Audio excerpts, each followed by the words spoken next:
మనోహరుడా నా యేసయ్యా.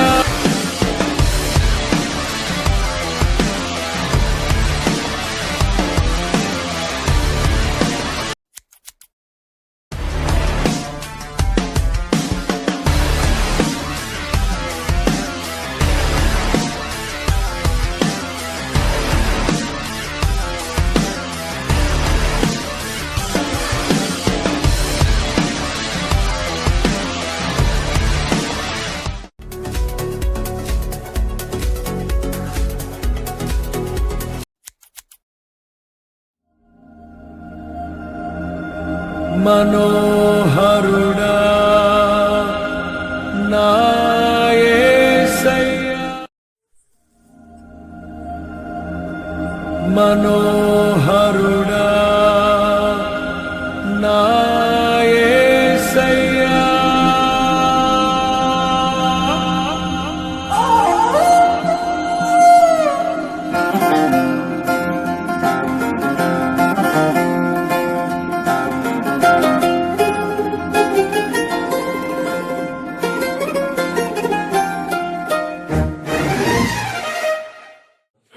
ఆయన గొప్ప అద్భుతమైన ప్రేమను ఏ విధంగా వర్ణింపగలం. కాబట్టి మనం అందరము దేవుని ఆరాధన చేద్దాం. ప్రభువా, ఈ నూతన సంవత్సరంలో నా ప్రభువా, ఆయన నా ప్రభువా, నిన్ను ప్రేమించే బిడ్డగా ఉంటకు, నేను వెతికే బిడ్డగా ఉంటకు, నీ ఆజ్ఞలు అనుసరించి నడుచుకొని పాటించే బిడ్డగా ఉంటకు సహాయం చేయండి. ఆయన అట్టి మనస్సు దయచేయండి, అట్టి హృదయం దయచేయండి అయ్యా. 10 మందిలలో ప్రభువా, నాయన సమాజంలో నా ప్రభువా, నేను గూర్చి స్తుతించి అట్టి నాయన దృఢ విశ్వాసం మనకు దయచేయి అని దేవుని సన్నిధిలో మనం ఆరాధన చేద్దాం. ప్రతి ఒక్కరు మొదటగా స్త్రీలలో చేయండి, తర్వాత పురుషుల్లో చేయండి. స్తోత్రం నాయన, కృపగల రాజా, తండ్రి నీకు వందనాలు, దేవానికి వందనాలయ్యా. స్తోత్రం స్తోత్రం స్తోత్రం తండ్రి నీకు వందనాలు, స్తోత్రం.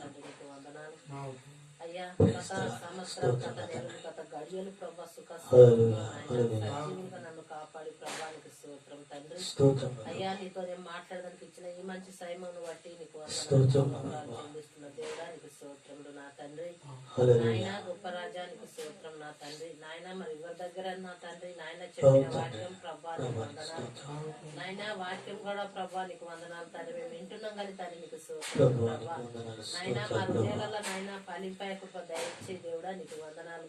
వాక్యానికి సరైన జీవితం మేము జీవించేటట్టు సహాయం చేయండి. నీకు స్తోత్రం ప్రభా. గొప్ప రాజ్యానికి వందనాలు నా తండ్రి. నాయన నా రాజ్యానికి స్తోత్రం నా తండ్రి. ప్రభా నీకు స్తోత్రం నా తండ్రి. నాయన నేను ఎరగక నా ప్రభా శ్రీకట్ల జీవిస్తున్న నా తరపున దేవుడా నీకు వందనాలు. అయ్యా, నేను నశించుకొని నీకు ఇష్టం కాక దేవుడా నీకు స్తోత్రం నా తండ్రి. నీ కొరకు నేను ఎక్కలేగా తండ్రి నీకు స్తోత్రం.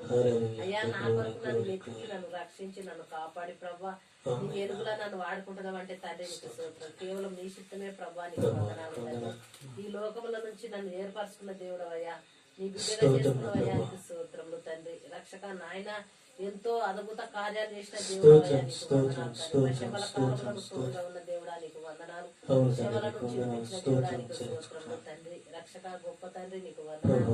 నాయన నువ్వు తండ్రి నీకు స్తోత్రం ప్రభా. నువ్వు చేసిన నా తండ్రి నీకు దేవుడా అయ్యా, ఏమిచ్చిన నీ రుణం నేను తీరపలేను కానీ తండ్రి నీకు స్తోత్రములు. నువ్వు ఉచితంగా ఇచ్చిన రక్షణ ప్రభా నీ వద్దకు నేను అత్యంత వరకునైనా కాపాడుకునే ఓపికే నాలో నువ్వు దయ చూపించి నీకు కొద్ది ఆరాధన తండ్రి యేసు పరిశుద్ధ నన్ను ఆరాధిస్తున్నాను నా కన్నా తండ్రి.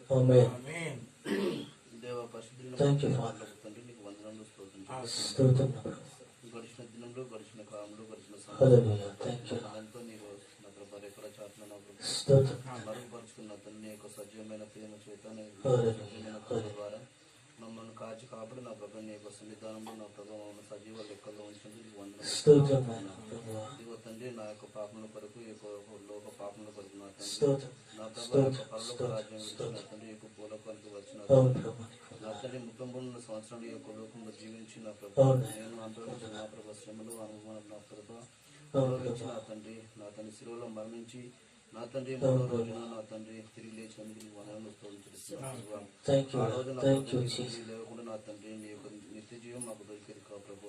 నా తండ్రి నీ రక్షణ నా ప్రభా మేమేమి ఇవ్వలేకపోతున్నా ప్రభా. మా విరిగిన హృదయాన్ని నా ప్రభా నీకు సమర్పిస్తున్నాం తండ్రి నాయన. నా ప్రభా నీవు ఇచ్చిన రక్షణను వచ్చే వరకు కాపాడుకుని జీవించేంత కృపను నా ప్రభా మాకు దయచేయమని యేసు పరిశుద్ధ నామమున ఆరాధిస్తున్నాం తండ్రి. పరిశుద్ధుడా పరలోక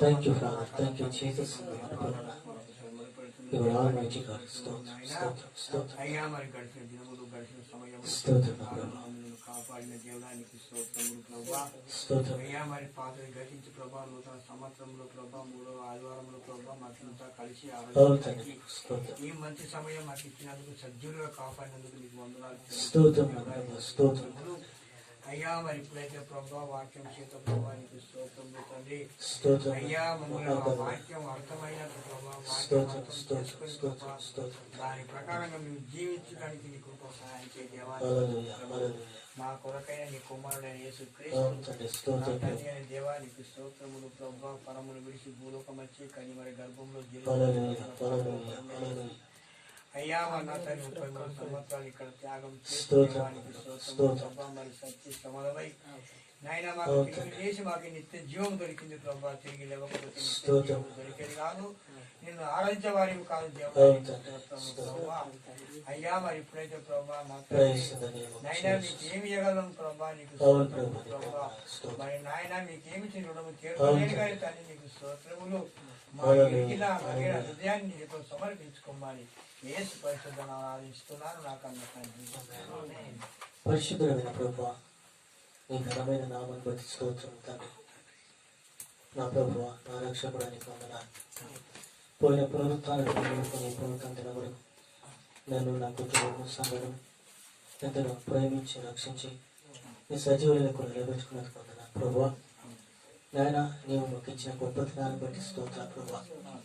ఈ దినం చూడలేక ఎంతో మంది చనిపోయినారు, కాలగర్భంలో కలుసుకున్నారు ప్రభా. తండ్రి మేము చేయించిన పనులు మీరు మాకు తోడుగా ఉంటూ మా ప్రయాణంలో ప్రభావ మీ సన్నిధిని మాకు తోడుగా పెట్టు దేవా. మమ్మల్ని మరణానికి అప్పగించకుండా సజీవ లెక్కలు నిలబెడుతున్నాం ప్రభా. యేసురాజా మాకు కావలసిన మంచి ఆహారము, మంచి నీరును, మంచి ఆరోగ్యము, మంచి సుఖపరమైనటువంటి పద్ధతులు మాకు అనుగ్రహించినందుకు వందనాలు అయ్యా. నా ప్రభువా ఈ దినాన ప్రభు నేను సజీవులుగా ఉన్నానంటే కేవలం నీ కృప నీ దయ నా తండ్రి. నా ప్రభా అన్నిటికన్నా ప్రాముఖ్యంగా నా ప్రభా పాపని ఉండగా నా ప్రభా అయ్యా ఈ లోకంలో నా ప్రభా నా తండ్రి నాయన నా ప్రభా నా దుర్మార్గుండే ఉంటుండగా ప్రభా తండ్రి నా ప్రభుని ప్రేమించి నా వైపు నువ్వు చూసి నాయన నా తట్టు నాయన నీ కలవెత్తి ప్రభా నీ చేతులు చాపి నా ప్రభా నాయన నువ్వు ఈ లోకంలోకి వచ్చిన ప్రభా నాయనా ప్రభా ఈ లోకంలో జీవించిన ప్రభా నా ప్రభా నా తండ్రి నా కొరకు నా తండ్రి నా పాపముల కొరకు నాయన నువ్వు కలువరి శిలలో రక్తము కాచి నాయన నువ్వే బట్టావు నా ప్రభా. నా దేవ పంచ గాయములు పొందిన దేవుడు నా ప్రభా. ఇదిగో నా ప్రభా నేను చేసిన పాపాన్ని ప్రభా నీ పరిశుద్ధ రక్తంలో కడిగి నన్ను పరిశుద్ధపరిచి పవిత్రపరిచి నన్ను నీ బిడ్డగా నీ సొత్తుగా చేసుకున్న విధానం బట్టి నీకు స్తోత్రం ప్రభా. నేను నీవు ఇచ్చినటువంటి గొప్ప త్యాగములకై గొప్ప రుణములకై నేను నీవు ఇవ్వగలను ప్రభా. ఇదిగో తండ్రి నా పాపపు వెలిగిలని విషయాన్ని నీ పాదములు దగ్గరతో ఎదురైన యేసుక్రీస్తు పరిశుద్ధ నామములో అడిగి ఆరాధిస్తున్నాను తండ్రి. హల్లెలూయా.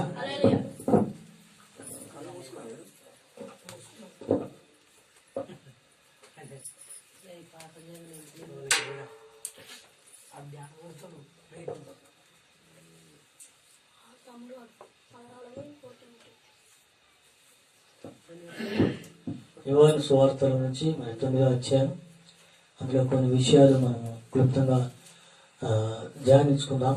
యేసు ప్రభు మరి యెరూషలేము దేవాలయంలో ఆయన తర్కించుతూ యెషయా గ్రంథములో కొన్ని మాటలు ధ్యానిస్తూ ఉన్నప్పుడు అక్కడ మోషేను గురించి సందర్భం వచ్చినప్పుడు నీకు 50 సంవత్సరాలు లేవే, నువ్వు మోషేను చూచితేవా అన్నప్పుడు ఆయన కన్నా ముందు నేను ఉన్నానని సెలవిచ్చినప్పుడు ఆయనను కొట్టడానికి రాలేస్తారు. ఆయన యెరూషలేములో తాగి మరి ఈ మార్గంలో వెలుచున్నప్పుడు 9వ అధ్యాయము 1వ వచనం. ఆయన ఆ మార్గంలో పోవచ్చుండగా పుట్టి అయిన ఒక మనుషుడు కనబడను. ఆయన శిష్యులు బోధకుడా, వీడు గుడ్డివాడుగా పుట్టకు ఎవరు పాపం చేసను, వీని కన్నవారా అని ఆయన అడగగా, ఆయన మార్గంలో వెళుచున్నప్పుడు ఆ యెరూషలేము దేవాలయంలోకి వెళ్తున్నప్పుడు, యెరూషలేము దేవాలయంలో తర్కిస్తూ ఉన్నప్పుడు, యెరూషలేము దేవాలయంలో ఆ మోస గురించి తర్కిస్తున్నప్పుడు, నీకు 50 సంవత్సరంలో లేవే, నువ్వు అప్పుడే మోసను చూసినవని శాస్త్రులు పరిచయులు అడిగినప్పుడు, నేను మోస కన్నా ముందున్నవాడని చెప్పినప్పుడు యేసు ప్రభు మీద రాళ్ళు రువ్వడానికి రాళ్ళు నెట్టారు. ఆయన ఆ యెరూషలేము దేవాలయంలో దాక్కొని ఆ యెరూషలేము దేవాలయం ఆయన మార్గంలో వెళ్తున్న పుట్టు గుడ్డివాడైన ఒక మనుషుడు ఉండేను. ఆయన మార్గంలో వెళ్తున్న ఆ యెరూషలేము మార్గాన్ని విడిచి వేరే మార్గంలో వెళ్తున్న సమయంలో పుట్టి గుడ్డివాడు ఒకడు ఉన్నాడు. పుట్టుకతోటే గుడి, కొందరు పుట్టుకతోటే చెవుడు, కొందరు పుట్టుకతోటే నత్తి, కొందరు పుట్టుకతోటే మరి గుడ్డి. ఈ గుడ్డివాడు మరి త్రోవ పక్కన ఉన్నప్పుడు మరి శిష్యులు అడుగుతున్నాడు, బోధకుడా, వీడు గుడ్డివాడుగా పుట్టుటకు కారణం ఏంది? వీని కన్నవారా అని శిష్యులు అడుగుతున్నారు. ఆ యేసు ప్రభు ఒక ప్రశ్న వేస్తున్నారు. ఆ ప్రశ్న వేసినప్పుడు యేసు ప్రభు అంటున్నారు ఒకటే మాట, వీడైనను వీని కన్నవారైనను పాపం చేయలేదు, కానీ మనుష్య కుమారుని క్రియలు వీని బయలుపరచుటకే వీడు గుడ్డివాడుగా పుట్టెను. హల్లెలూయా. ఇక్కడ మనం చూసినట్లయితే సమరయ స్త్రీ, ఆయన సమరయ స్త్రీ మార్గంలో మరి దేవుడు వెళ్ళవలసి వచ్చినప్పుడు పాపముతో నిండి ఉన్నటువంటి ఆ స్త్రీని, పాపపు బ్రతుకులో బ్రతుకుతున్నటువంటి ఆ స్త్రీని రక్షించుటకు ఆయన స్వయంగా ఆమె దగ్గరికి వెళ్ళి దేవుని సువార్త ప్రకటించి తన పాప జీవితాన్ని అంతా బయట పెట్టేశాడండి దేవుడు. ఆ పాప జీవితాన్ని బయట పెట్టినప్పుడు వెంటనే తన పాపపు కుండను వదిలిపెట్టేసి, నా జీవితం గురించి, నేను చేసిన పాపం గురించి నాతో చెప్పుతున్న ఈయనే ఎవరో మీకు తెలుసా అని ఆ సమరస్తి గ్రామంలో ఉన్న ప్రతి ఇంటికి వెళ్ళి తలుపు తట్టి పిలుచుకుని వచ్చేసి ఆ యేసు ప్రభువును అందరికీ పరిచయం చేసి, అలాగనే ఇక్కడ శిష్యులు అడుగుతున్నాడు, బోధకుడా, వీడు గుడ్డివాడుగా పుట్టుటకు మరి ఎవరు కారణము? వీడు పాపం చేసిండా? వారు ఆల్రెడీ చిన్నప్పుడు చిన్నపిల్లలు ఏమైనా పాపం చేస్తారా? లేకపోతే ఎవరి వయసులో పాపం చేస్తే మరి కన్ను వేనాయా అని యేసు ప్రభువు అడుగుతున్నాడు. వీడా లేకపోతే వీడు కన్నవారా? అప్పుడు అంటున్నాడు, లేదు ఇతడు కాదు, ఇతను కన్నవారికి పాపం చేయలేదు, కానీ దేవుని యొక్క క్రియలు వీడిని బయలుపరచుటకి వీడు గుడ్డివాడుగా పుట్టి ఉన్నాడని చెప్పేసి శిష్యులకు యేసు ప్రభువు చెబుతున్నట్టుగా మనం చూస్తూ ఉంటున్నాం. ఆ దినాలలో ఆ సమయంలో మరి శాస్త్రులు కానీ, పరిచయులు కానీ, ధర్మశాస్త్రోపదేశకులు కానీ ఎవరైనా సరే ఒక మనిషి గుడ్డివాడుగా కానీ, కుంటివాడుగా కానీ, నత్తివాడుగా కానీ, మూగవాడుగా కానీ పుడితే వీడు గత జన్మంలో పాపం చేసాడు కాబట్టి ఆ పాపము ఈ జన్మలో వీడిని పట్టి పీడిస్తుంది అని చెప్పేసి అనుకునేవారు అన్నమాట. వాళ్ళు చాలా పరిశుద్ధులుగా ఫీల్ అయిపోయేవారు. శాస్త్రులు కానీ, ధర్మశాస్త్రోపదేశకులు కానీ, పరిచయులు కానీ ఇలాంటి సమయాలు వాళ్ళు ఎక్కువగా అలాగ ఫీల్ అయ్యేవారు అన్నట్టు. ఎవరైనా సరే నత్తివాడిగా పుట్టినా, కుంటివాడిగా పుట్టినాను. అందుకే ఆ సందర్భాన్ని బట్టి ఈ శిష్యులు యేసు ప్రభువుని అడుగుతున్నారు, అయ్యా వీని కన్నవారా పాపం చేసిందని చెప్పేసి అడుగుతూ ఉన్నారు. అలాంటి సమయంలో ఆ దినాలలో ఎవరే కానీ ఒక కుష్ఠరోగి అయితే మాత్రం ఆ ఊరు నుంచి మరి ఊరవతలకి తరిమేసేవారు. కాబట్టి ఆ దినాల్లో చాలా భయంకరమైనటువంటి రోజులు. ఆ దినాలలో యేసు ప్రభు లోకములకు వచ్చి తన తండ్రి యొక్క రాజ్య సువార్తను ప్రకటిస్తూ వెళుతున్న సమయంలో కూడా మరి శిష్యులు ఈ యొక్క విషయమైనటువంటి ఆ రోజు విశ్రాంతి దినం. ఆ విశ్రాంతి దినంలో ఎవరైనా పాపం చేస్తే, ఎవరైనా పని చేస్తే రాళ్లతో కొట్టి చంపబడాలి అని మోషే రాసినటువంటి, ధర్మశాస్త్రం రాసినటువంటి ఆజ్ఞ ఉంటుంది. కాబట్టి ఆ దినమున విశ్రాంతి దినమున కాబట్టి మరి ఏ పని కూడా చేయకూడదు, సూది మునంత బరువు కూడా మోయకూడదు. కానీ ఈ దినాల్లో విశ్రాంతి దినం వచ్చిందంటే ఆరాధన టైం అయినా కూడా మనం పని చేసుకుని వస్తాం, అంతేనే కదా. ఆరాధన పని చేసుకుని వచ్చి ఏం చేద్దామంటే ఒక అర్ధ గంటనో, పావు గంటనో, 10 నిమిషాలు లేట్ వచ్చి కూర్చుంటాం. కానీ అప్పుడు అట్లా కాదు. ఎవరైనా సరే సూది మునంత బరువు మోసిన వాడు రాళ్ళతో కొట్టి చంపబడాలి. అంత కఠినమైన ఆజ్ఞ అప్పుడు ఉంది. కాబట్టి ఇక్కడ దేవుని అడుగుతున్నాడు. అప్పుడు యేసు ప్రభు ఏమంటున్నాడు మనం చూస్తూ ఉంటున్నాం.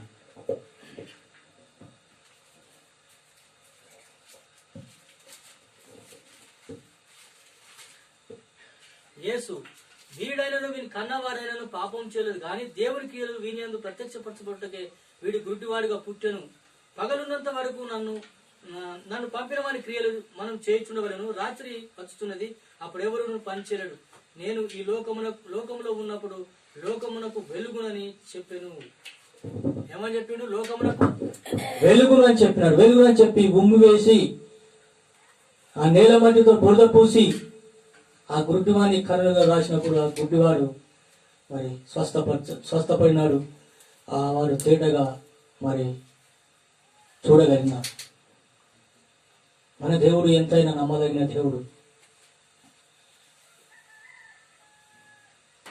పగలున్నంత వరకు పని చేయాలి, అప్పుడు రాత్రి అవుతున్నది కనుక ఎవరు పని చేయకూడదు అంటే ఈ లోక భౌతిక సంబంధమైనటువంటి ఈ లోక సంబంధమైనటువంటి విషయాలు దేవుడు చెప్తున్నాడు. ఎస్, పగలు మనం పని చేస్తాం, రాత్రి పని చేస్తామా? పని చేయలేం. మనం పొద్దుంతా పని చేసి సాయంకాలం ఇంటికి వచ్చేసి ఆ రాత్రి మనం విశ్రాంతి తీసుకుంటాం. పగలు ఉన్నంత వరకు నా పంపిన వారి క్రియలు నేను చేయాలని చెప్తున్నాను. అలా చెప్పి ఏం చేశాడంటే ఉమ్మి వేసి బురద చేసి వారి కనుల మీద పూసినప్పుడు వారి కనులు తెరవబడినాయి. వారు తేటగా వారి దేవుని చూడగలిగినాయి. అప్పుడు ఆ గురుడివాడు తను అందరికీ కనపరుచుకున్నప్పుడు అందరికీ అక్కడ కనబడుతున్నప్పుడు వీరు గుడ్డివాడు కాదా? వీరు త్రోవ పక్కన కూర్చుండి అట్టుకునే గుడ్డివాడు కాదా?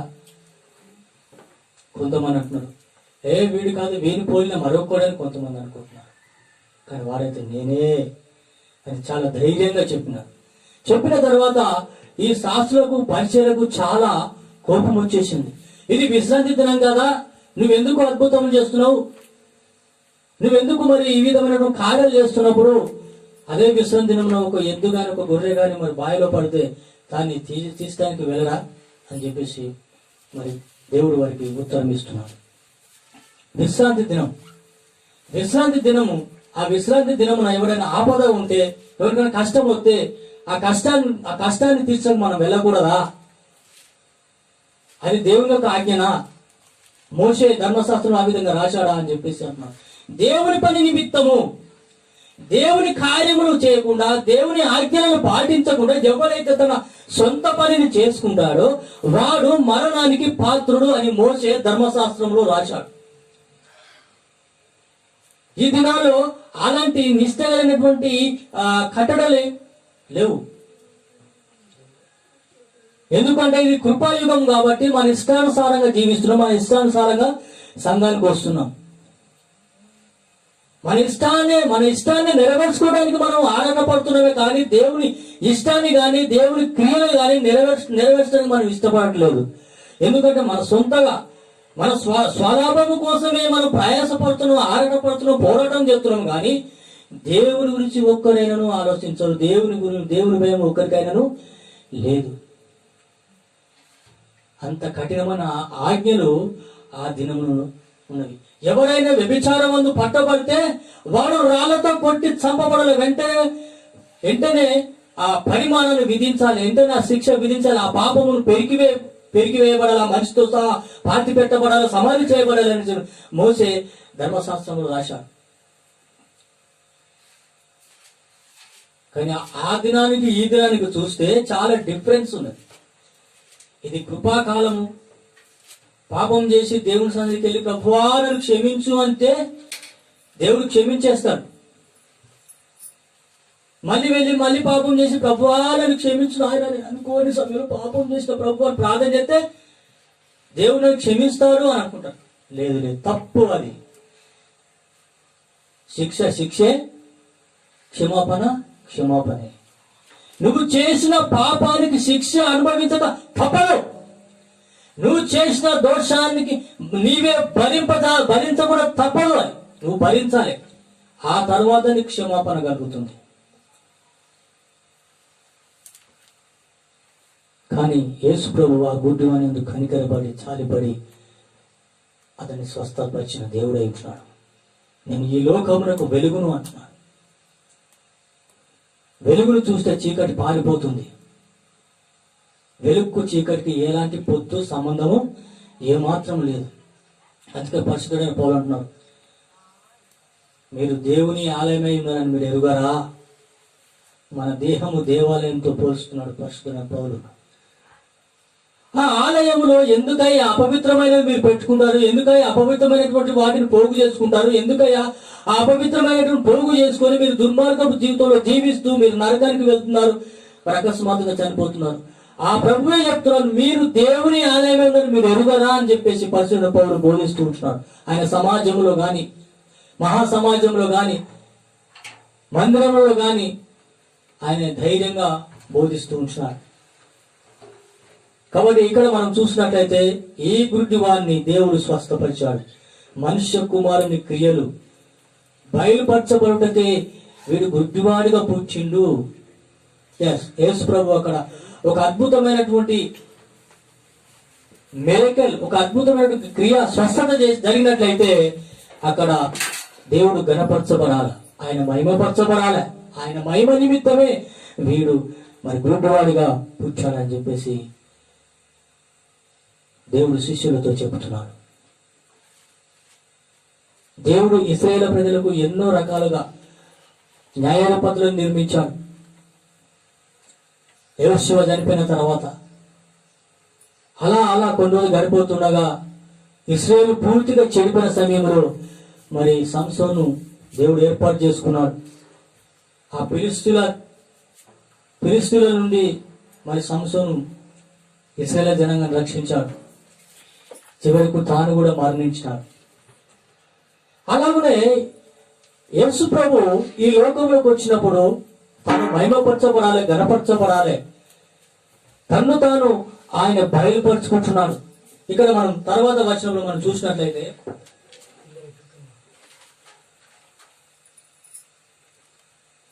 నీవు సిలోయమను కోనేటికి వెళ్లి అందులో కడుక్కొనమని చెప్పాను. సిలోయమను మాటకు పంపబడిన వాడని అర్థము. వాడు వెళ్లి కడుక్కొని చూపు గలవాడై వచ్చాను. కాబట్టి పొరుగువారు వీడు భిక్షకుడని, అంతకుముందు చూసిన వారు వీడు కూర్చుండి భిక్షమెత్తుకున్న వాడు కాడా అని వీడే అని కొందరు, వీడు కాడని వీని పోలిన ఒకరని మరికొందరు, వాడైతే నేనే అని వారు నీ కన్నులు ఎలాగూ తెరవబడని వాడిని అడగగా వాడు యేసు అని ఒక మనుషుడు బురద చేసి నా కన్నుల మీద పూసి నీవు సిలోయమను కోనేట్లోకి వెళ్లి కట్టుకోనమని నాతో చెప్పాను. నేను వెళ్లి కట్టుకొని చూపు పొందుతున్నా నేను. వారు ఆయన ఎక్కడ నన్ను అడగగా వాడు నేను ఎరగనను. అందుక గుడ్డివాడై ఉండిన వారిని వారు పరిసయ్యుల యొద్దకు తీసుకొని పోయిరి. ఆ రోజు విశ్రాంతి దినము కాబట్టి ఆ విశ్రాంతి దినమున మరి నీ కన్నులు ఎవరు బాగు చేసిన అతడు ఎక్కడని చెప్పేసి ఆ వ్యక్తిని పరిశీలనకు తీసుకున్నప్పుడు ఆ పరిశీలకు కూడా అదే విషయము మరి యొక్క గుడ్డివాడు చెప్పిండు. ఆ రోజు విశ్రాంతి దినం. ఇదంతా కాదు అదంతా కాదు అని చెప్పేసి అతని కన్న తల్లిదండ్రుల దగ్గరికి తీసుకెళ్ళినాడు ఈ గుడ్డివాడిని. వీడు మీ కొడుకేనా? అయ్యా మా కొడుకే.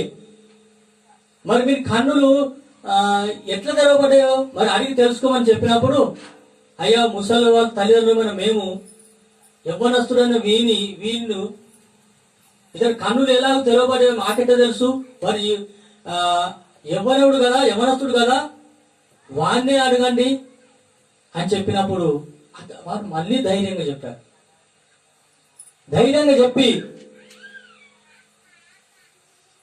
అనుకుంటున్నారు. ఎందుకంటే ఈ తల్లిదండ్రులు కూడా మరి ఈ పరిచయలకు భయపడుతున్నారు. ఎందుకంటే ఒకవేళ మమ్మల్ని వెలేస్తారేమో, ఒకవేళ మమ్మల్ని ఈ ఊరు నుండి వెళ్ళగొడతారేమో అని చెప్పేసి ఆ గుడ్డివారి తల్లిదండ్రులు కూడా భయపడడం మొదలు పెట్టారు. ఇక మనం చూసినట్లయితే ఇంకా కొంత మనం చూసినట్లయితే ఇక్కడ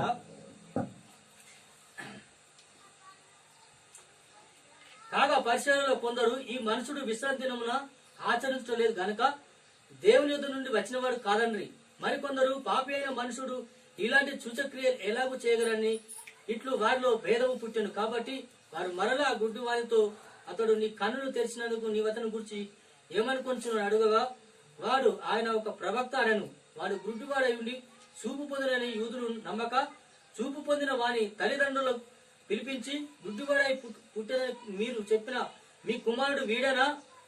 అలాగైతే ఇప్పుడు ఎలాగూ చూస్తున్నాడని వారిని అడిగిరి. అందుకు వారు తల్లిదండ్రులు, వీడు మా కుమారుడనియు వీడు గుడ్డివాడుగా పుట్టిననియు మేము ఎరుగుదము. ఇప్పుడు వీరు ఎలాగూ చూస్తున్నాడో మేము ఎరుగము. ఎవడు వీని కన్నులు తెరచనో అది మేము ఎరుగము. వీడు వయసు వచ్చిన వాడు, వీనినే అడుగుడి, తన సంగతి తానే చెప్పుకోగలడని వారితో చెప్పాను. ఇంత చేసినా, ఇంత చెప్పినా, ఇంత జరిగినా, ఆ గుడ్డివాడు చూసినా మరి ఈ పరిచయులు మాత్రం నమ్మలేదండి. ఆ రోజు విశ్రాంతి దినం యేసు ప్రభు మన బైబిల్ గ్రంథంలో చదువుతున్నప్పుడు యేసు ప్రభు అద్భుతములు, ఎక్కువ అద్భుతములు విశ్రాంతి దినమునే ఆయన అద్భుతములు చేసినాడు. విశ్రాంతి దినములనే ఆశ్చర్య కార్యం చేసినాడు. యేసు ప్రభును శోధించడానికి, యేసు ప్రభును మరి తప్పుపట్టడానికి, ఆయన మీద నేరము మోపడానికి వారు తలంచుకున్నారు, కానీ అది వారి వలన కాకపోయింది. ఒక సమయంలో యేసు ప్రభు బోధిస్తుండగా మరి కొంతమంది ఆయన దగ్గరికి వచ్చి ఏమన్నా తెలుసా, అయ్యా ఒకరికి 7 కుమారులు ఉన్నారు. మొదటి వారికి పెళ్లి అయింది.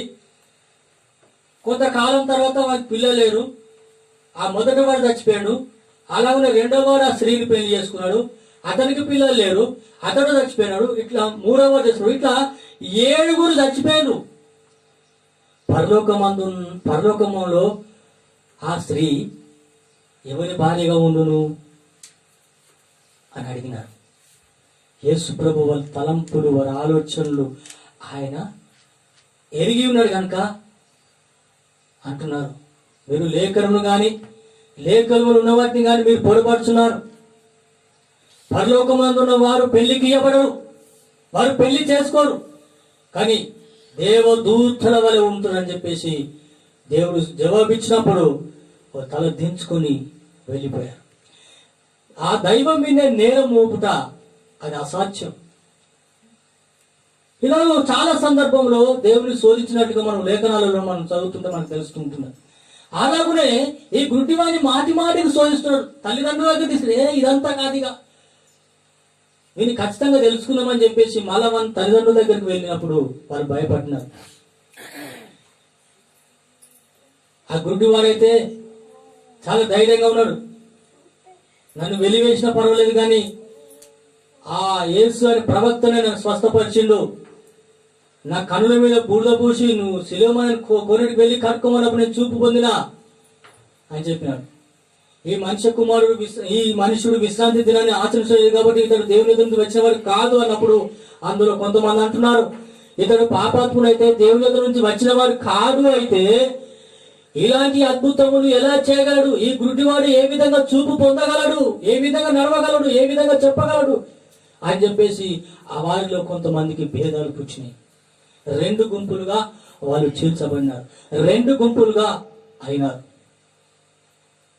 కాబట్టి విశ్రాంతి దినానికి దేవుడు చాలా ప్రాముఖ్యతనిచ్చాడు.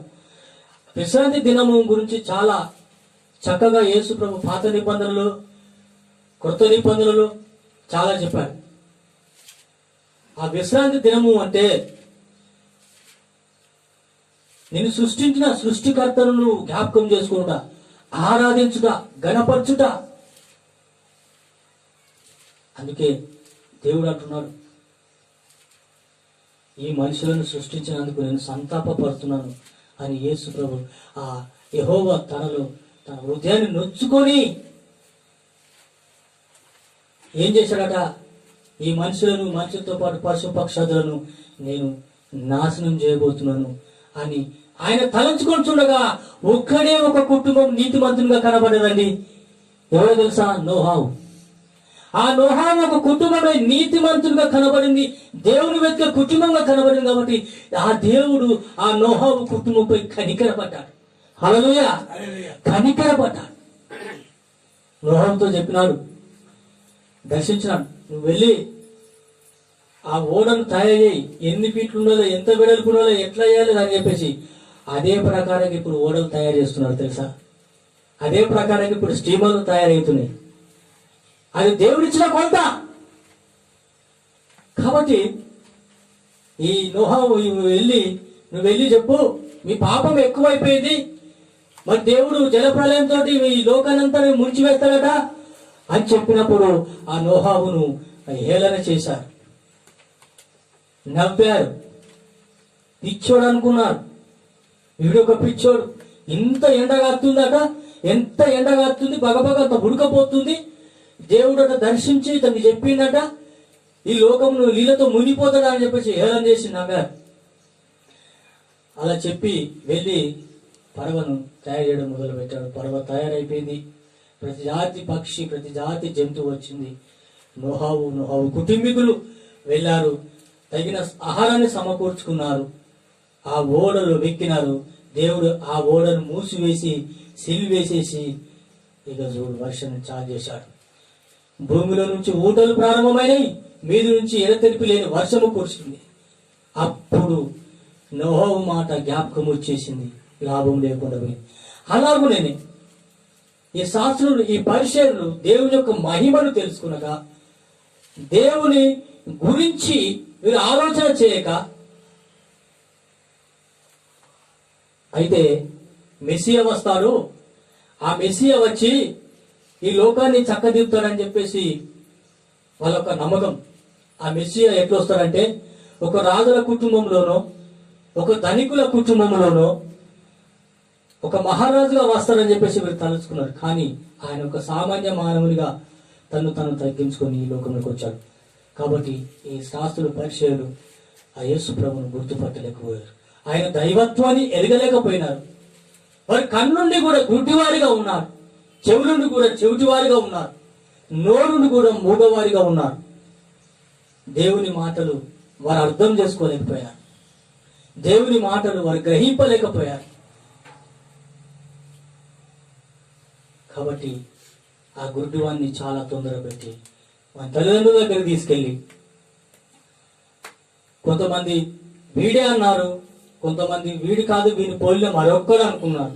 కానీ వారైతే ధైర్యంగా సాక్ష్యం ఇచ్చాడు, వారిని నేనే, ఆ ప్రవక్త నన్ను ముట్టి స్వస్థపరిచాడు అని చెప్పేసి ధైర్యంగా చెప్పుకున్నాడు. ధైర్యంగా ఆయన సాక్ష్యం ఇచ్చాడు.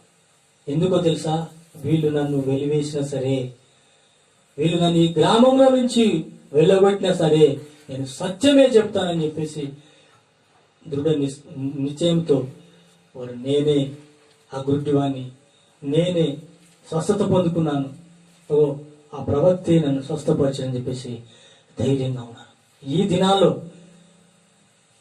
బైబిల్ వాక్యం చెప్పాలంటే, బైబిల్ పట్టుకొని వెళ్ళాలంటే చాలా సిగ్గుపడతారు, లేకపోతే షార్ట్ కన్నా పెట్టుకొని వెళ్తారు. బైబిల్ పట్టుకొని వెళ్తే నలుగురు ఏమంటారో ఏమో అని. భూమిని ఆకాశము నిన్ను నన్ను సృష్టించిన ఆ సృష్టికర్త యొక్క జీవం గల వాక్యాన్ని మనం మోసుకొని వెళ్ళుటకు మనకు సిగ్గెందుకండి? చాలా మంది ఇన్సెట్లు టక్కులు వేసుకుంటూ బైబిల్ హైలైట్గా స్టైల్గా పట్టుకొని వెళ్తారు.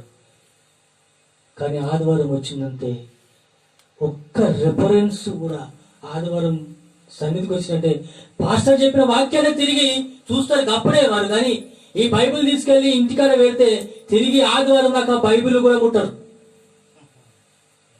తిరిగి ఒక్క రెఫరెన్స్ కూడా వారు తీసి చదవరు. అలాగే వీళ్ళిటే అలాగనే అలాంటి ధైర్యము, విశ్వాసము ఆ గుడ్డివాడు ఏ విధంగా నేనే అని గట్టిగా చెప్పాడు, నీవు నేను మనమందరం కూడా నేనే ఆయన బిడ్డను